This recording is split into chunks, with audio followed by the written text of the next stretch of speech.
Olá pessoal, estamos de volta com mais um vídeo aqui nesse canal. Eu tô inaugurando um dia diferente de publicação de vídeos no domingo, porque o YouTube me disse que boa parte de vocês que me assistem estão online no domingo, e eu fiz uns testes com umas lives de domingo para ver o que acontecia e realmente a audiência foi muito boa. Então eu tô fazendo um teste de publicar um vídeo de resenha hoje para ver o que acontece. Se vocês gostam desse novo formato, a gente pode se adaptar, mudar o dia de publicação, enfim, eu vou avaliar. E vocês viram que na sexta-feira eu publiquei um vídeo falando sobre o Dia da Toalha, também conhecido como o Dia do Orgulho Nerd.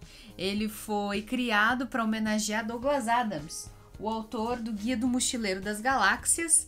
Esse livro, que é um ícone, né, da ficção científica e um dos livros mais engraçados que eu já li na minha vida. Uma investigação cósmica e super debochada sobre os mistérios do universo e sobre o sentido da vida. Quem leu vai saber que é exatamente isso que ele procura responder. O sentido da vida, o universo e tudo mais.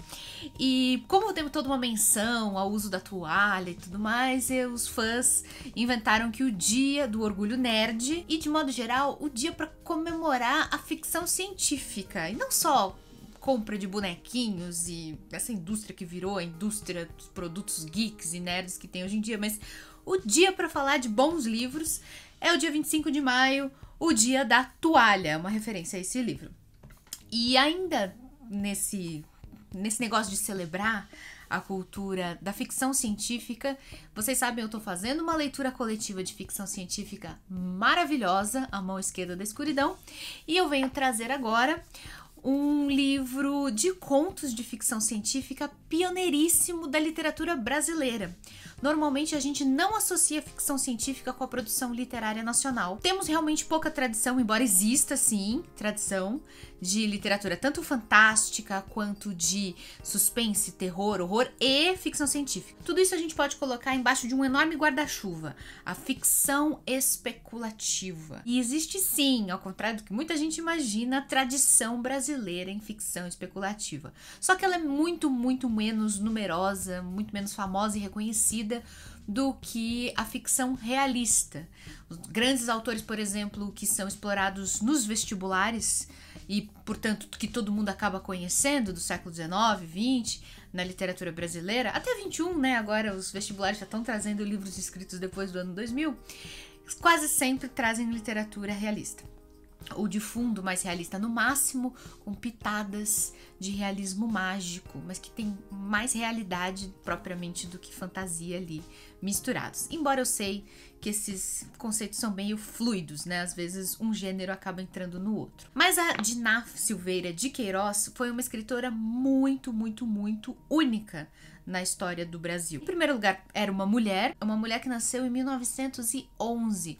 O primeiro livro que ela publicou foi na década de 30, que foi Floradas na Serra, e já foi um tremendo sucesso para os padrões brasileiros. O livro se esgotou, foi adaptado para o cinema, um cinema nos anos 40, e foi um sucesso. E que pena que a gente não guarda, né, resquícios da nossa história, nem do cinema e nem da literatura, né, ninguém sabe disso, mas Floradas da Serra já foi um livro best-seller no Brasil, e é um livro de cunho realista. Dentro das tradições que a gente conhece mais. Só que aí a Diná foi explorando, né? Ela foi para outros gêneros.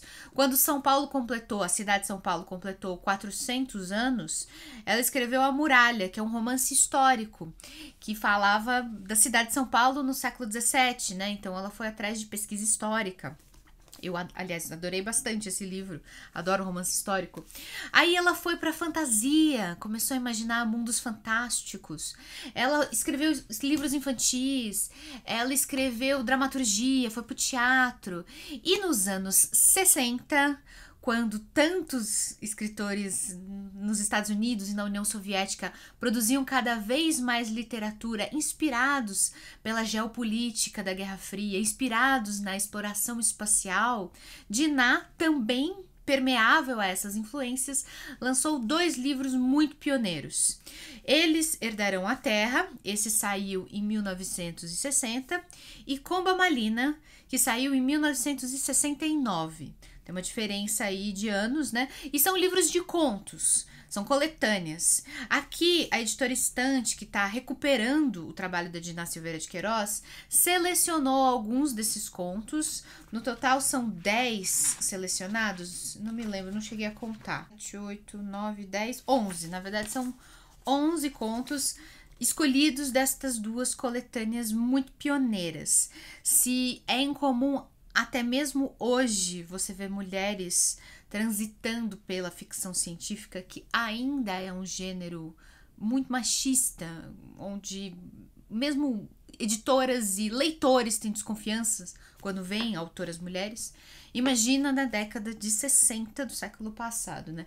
Mas a Dina teve sucesso, aliás, ela teve muito sucesso comercial na vida. Não pense que ela ia escrevendo para só meia dúzia de pessoas. Como eu falei, os livros dela vendiam, eram best-sellers, e foi premiada com os mais importantes prêmios literários do seu tempo. Ela foi a segunda mulher a ser aceita na Academia Brasileira de Letras, logo depois da Raquel de Queiroz.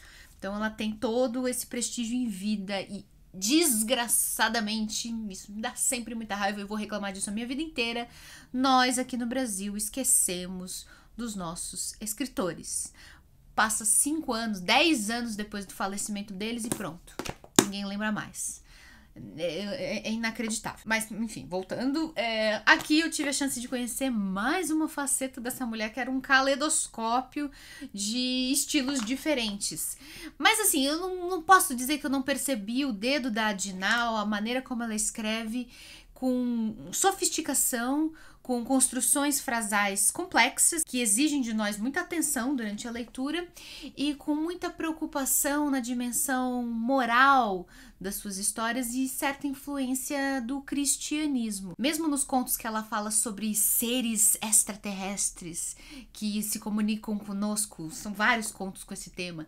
Mesmo quando ela fala de robótica, de maneira assim super pioneira, ela imagina robôs que interagem conosco e que se assemelham a animais ou até seres humanos e que têm a sua inteligência artificial.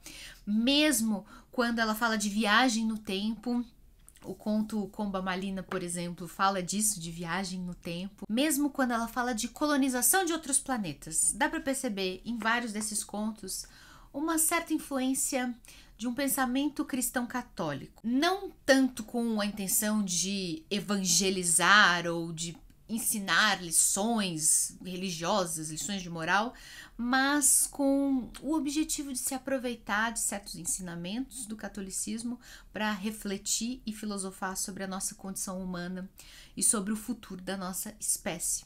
Um dos contos que eu achei mais fascinantes, por exemplo, nem pode ser considerado um conto de ficção científica, tá mais para um conto de suspense psicológico. Me lembrou muito Edgar Allan Poe e eu fiz a leitura integral desse conto, que se chama A Mão Direita. E você pode assistir aqui no meu canal, uns 20 minutinhos de leitura. Eu me esforcei na interpretação, eu quero muito que você ouça quando você tiver um tempinho. É impressionante esse conto. Ele fala sobre um homem que foi obrigado pela mãe a se tornar padre, mas que nunca teve vocação para ser padre e que cresceu obcecado com as próprias mãos, especialmente a mão direita, que é tão importante para um padre, porque é a mão que ele ministra os sacramentos, as bênçãos, o exorcismo. Ele sempre foi elogiado pela beleza das mãos, como se ele tivesse uma mão especial de santo, de padre, enfim, tomado por um surto, algum tipo de acesso. Esse homem desiste de ser padre, abdica da própria batina e corta fora a própria mão. O conto começa quando ele está acordando numa cama de hospital, percebendo, né, esse vazio, né, e encarando as consequências disso, inclusive alucinando sobre essa mão que agora virou um fantasma e que agora pode assombrá-lo.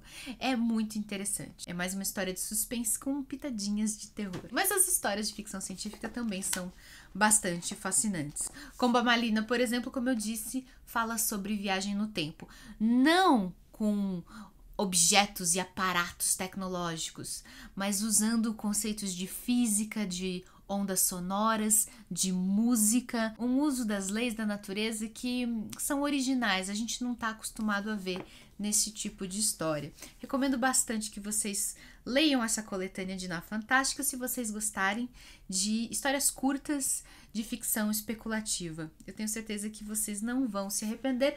Aliás, tenho outras resenhas da Dina Silveira de Queiroz aqui nesse canal, o A Muralha e o Floradas, que eu recomendo que vocês assistam também. Não vamos deixar essa escritora se perder no tempo. Felizmente, ela está sendo recuperada, redescoberta. Cabe a nós, leitores, mostrarmos que temos interesses pelos autores do passado, que o tempo todo podem nos mostrar que eles não são tão do passado assim, eles têm muito a nos dizer nos dias do presente. Eu vou deixar os links para vocês procurarem esses livros na estante virtual e também na Amazon. Tá tudo aqui embaixo na descrição. Se você fizer compras usando esses links, vocês ajudam o canal com uma parte da sua compra. Vocês também ajudam esse canal se tornando madrinhas ou padrinhos. É só conhecer a minha campanha no Padrim. Um beijo a todos, bom final de semana para vocês e a gente se vê no próximo vídeo então. Até mais!